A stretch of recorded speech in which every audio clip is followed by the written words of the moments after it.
Alors le FARDA, c'est le Fonds d'aménagement rural et de développement agricole.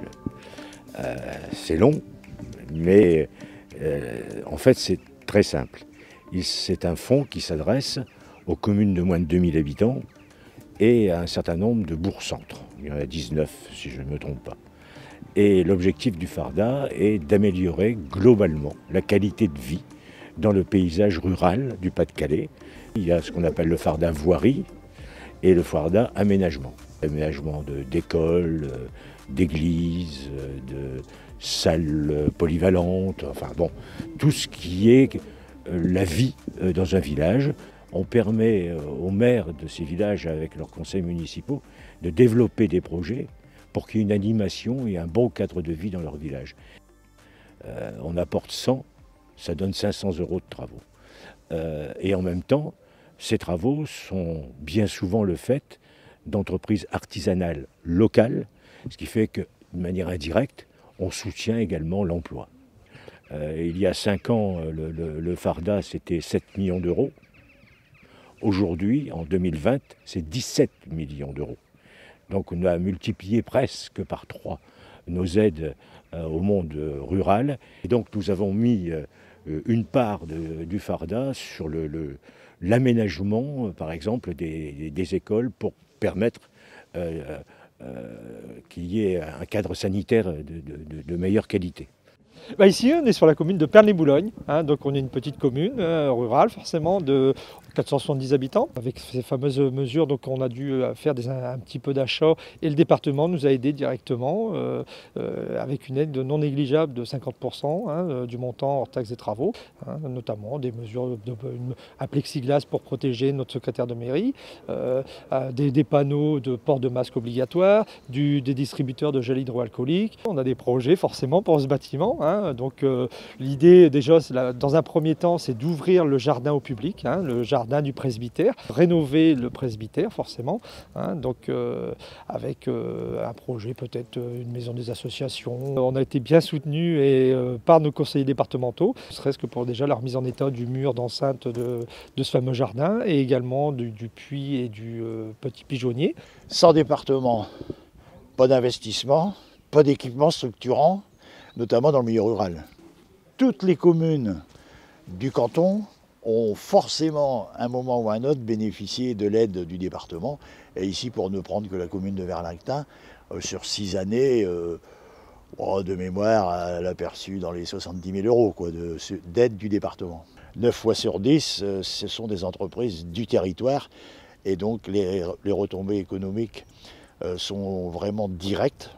Et s'il n'y avait pas eu ce deuxième, qu'on peut appeler un plan de relance, même si il ne s'appelle peut-être pas directement comme ça au niveau du département, mais c'est un véritable plan de relance et une vraie bouffée d'oxygène pour les communes.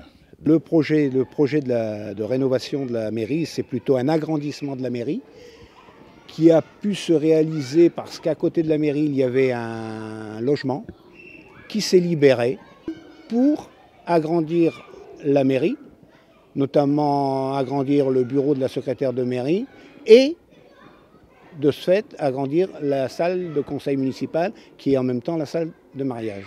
Je veux d'abord, d'une part, améliorer en permanence le village qui attire quand même des constructions nouvelles et on le sait bien, on est passé quand même en 6 ans de 400 habitants à 500 pratiquement. Donc ça nous permet quand même de garder une école.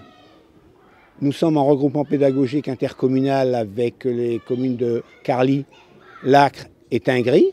Et les 4 maires réunis, nous tenons beaucoup à garder notre école du village. Les plus gros travaux ont été la rénovation de notre salle de sport.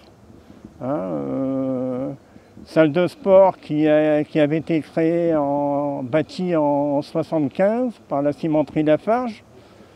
Et puis qu'on n'a pas voulu laisser tomber. La toiture, elle devenait vraiment en piteux état. Donc ça a été réalisé grâce un peu aux subventions du département aussi, parce que Sur le dernier mandat, on a fait à peu près 1 300 000 € de travaux. Pour une petite commune comme nous, sur 6 ans, c'est pas mal, ça a plus de 200 000 à l'année. Terrain multisport, on avait refait dans le temps aussi la toiture de la mairie, école mairie, hein, une toiture qui est 900 mètres carrés quand même. C'est des travaux qui n'étaient pas prévus au départ, hein, mais bon, c'est la nature qui a fait qu'il faut réparer ce pont, hein, sinon les gens ne pourront plus circuler. Là, pas loin, on a un menuisier qui se fait livrer en matériaux et tout ça. Bon. Donc il faut que ça soit sécurisé quand même. J'ai pris à cœur la rénovation du pont qui est derrière moi. On ne peut pas accéder de l'autre côté de la rive. On ne peut accéder que par ce pont, où il faut faire le tour par le village voisin, ce qui occasionne un détour de 3 km. Pour une commune, refaire un pont comme ça représente 165 000 € et on est subventionné à peu près à 50% du coût. Le fait de entretenir nos voies, de donner un bel aspect, un charme à notre village, je pense que ça pourrait faire développer le village et c'est tout ce que je demande. Il y a un passé industriel dans la commune, c'était une papeterie. Ça a été repris pour faire de la charrue par les établissements Fenet dans les années 60. Et là, c'est repris pour faire un musée de l'automobile, les brigades de l'art, un beau petit musée où il y a de belles choses à l'intérieur, avec des voitures qu'on voit dans les petits meurtres d'Agatha Christie. Alors c'est effectivement ici la réalisation d'un nouveau pont, hein, parce qu'on peut dire que la commune était coupée en deux. En tout cas, j'allais dire, un des quartiers ici était coupé naturellement du centre du village, et le département est intervenu ici, je pense efficacement, pour permettre effectivement l'aménagement d'un nouveau pont. C'est ce que nous voyons aujourd'hui, un travail parfaitement réalisé par des entreprises locales, hein, et c'est là aussi qu'on reconnaît la politique du département, qui fait que dans la proximité, nous faisons travailler aussi des entreprises, par le biais notamment ici, ce sera le cas du Fardin, puisque nous sommes ici dans une commune rurale de moins de 1000 habitants. Il faut le dire aussi, la fibre, vous savez que c'est un des combats du département qui a été mené avec les collectivités locales et l'État à l'échelon de la région, donc par le biais du syndicat. La fibre, c'est important. Pourquoi? Parce que je prends toujours ce parallèle avec le rail. Le rail, c'est ce qui a maillé le territoire national, qui a permis, au fond, de faire de la France une grande nation industrielle. Eh bien, la fibre joue aujourd'hui et doit jouer ce rôle de maillage du territoire et permettre effectivement une sorte d'essaimage des activités, peut-être même de l'industrie demain, des activités humaines. Donc, c'est-à-dire qu'aujourd'hui, le numérique, pour nous, la fibre, c'est important parce que c'est le rail, au fond, des temps modernes. C'est simplement de l'observation des collectivités locales que sont nées les maisons France Service. L'État n'a fait aujourd'hui qu'à mon avis, labelliser ce que certaines collectivités ont eu l'initiative de faire depuis déjà, bien longtemps. Mais l'idée, encore une fois, de regrouper certaines activités, de regrouper aussi des administrations, cela aussi va, je pense, à mon avis, dans le bon sens. Elle permet surtout de faire vivre l'idée du guichet unique qui fait qu'un citoyen rentre dans la maison France Service et trouve surtout une réponse. Parce que ce qui est important aujourd'hui, c'est d'avoir une réponse. Il n'y a rien de pire que l'absence de réponse. Là aussi, je pense que les choses vont dans le bon sens. Mais il faut savoir aussi, lorsque l'État vient aussi dans les maisons France Service, demander à l'État une juste contribution. Les maisons France Service ne devraient pas servir uniquement à justifier parfois des suppressions de postes. Il faut que l'État apporte sa contribution, notamment en termes financiers, mais aussi en termes de moyens humains. Les maisons France Service ne doivent pas signifier disparition des services publics de l'État. Il faut être très clair là-dessus, et les collectivités locales sont très vigilantes, parce que les collectivités font très attention à ce qu'effectivement chacun puisse apporter sa juste part, sa juste contribution. L'État ne peut pas dire je fais un chèque de 30 000 € pour solde de tout compte, mais en contrepartie, vous prenez telle ou telle administration, telle ou telle permanence, et à partir de là, on verra que demain, les collectivités devraient finir par supporter des charges qui ne sont plus les leurs. Se rassembler, travailler ensemble en bonne intelligence, ça c'est certainement, je crois, le sens de l'histoire dans l'intérêt de nos concitoyens.